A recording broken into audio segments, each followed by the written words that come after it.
چه اشباحیست در گردش بر این کهسار آبی رنگ، چه اشباحیست در گردش بر این کهسار آبی رنگ.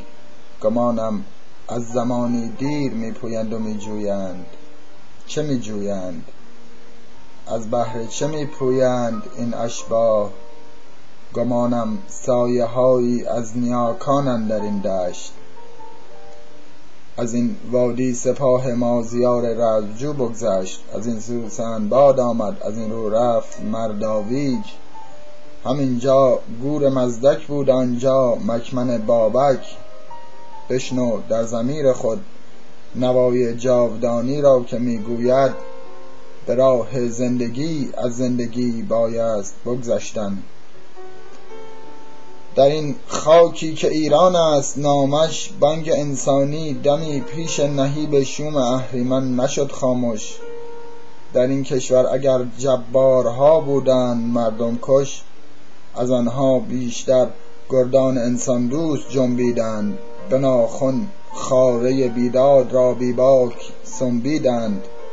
فروزان مشعل در دست، آوای طلب بر لب، به دژهای یورش بردند که گنجان به دوزخ بود. به موج خون فرو رفتند، لیکن فوج بیباکان نترسید از بد زشتان، نپیچید از راه پاکان. بمرد در یک شقایق زیر پای وحش نامیمون. شقایق زار شد ایران به رغم ترسها و شکها. در آمد عصر رستاخیز مردم، قهرمان خیزد از این خاک کهن کنگاه مزدکها و بابکها.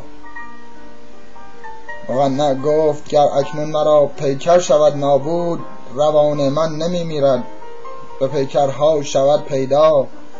ز دالان حلول آیم به جسم مردم شیدا، برانگیزم یکی آتش به جان خلق آینده. مقنع شد به گور اما مقنع ها شود زنده. ستمگر بس عبث پنداشت کشتن هست درمانش، ولی تاریخ فردایی فرو گیرد گریبانش. به خواری از فراز تخت بیدادش فرو آرد. سخن در آن نمیرانم که این دم دیر و زود دارد، ولی شک نیست کآخر نیست جز این رای فرمانش. سپاه پیش رفتند و تکامل این جوان مردان، سپاهی این چنین از وادی هرمان گذر دارد. به سوی معبد خورشید پیمودن خطر دارد، ولی هر کس از این ره رفت بخشی شد ز نور او. هماوا گشت با فر و شکوه او غرور او. مجو ای هموطن از ایزد تقدیر بخت خود، طلب کن بخت را از جنبش بازوی سخت خود. جهان میدان پیکار است بیرحمند بدخواهان، طریق رزم ناهموار غدارند همراهان. ناید ز آسمان ها هدیه‌ای نی قدرتی غیبی، برایت سفره‌ای گستردن در خانه درچیند. به خواب است آن که راه و رسم هستی را نمی بیند. کلید گنج عالم رنج انسانی است، آگه شو ره در پیش، یا تسلیم یا پیکار جان فرسای. از آن راه خطا برگرد و با همت بر این ره شو. مقنع گفت در آن شطی که آن جنبنده تاریخ است، مشو زان قطرها کاندر لجنها برکران ماند.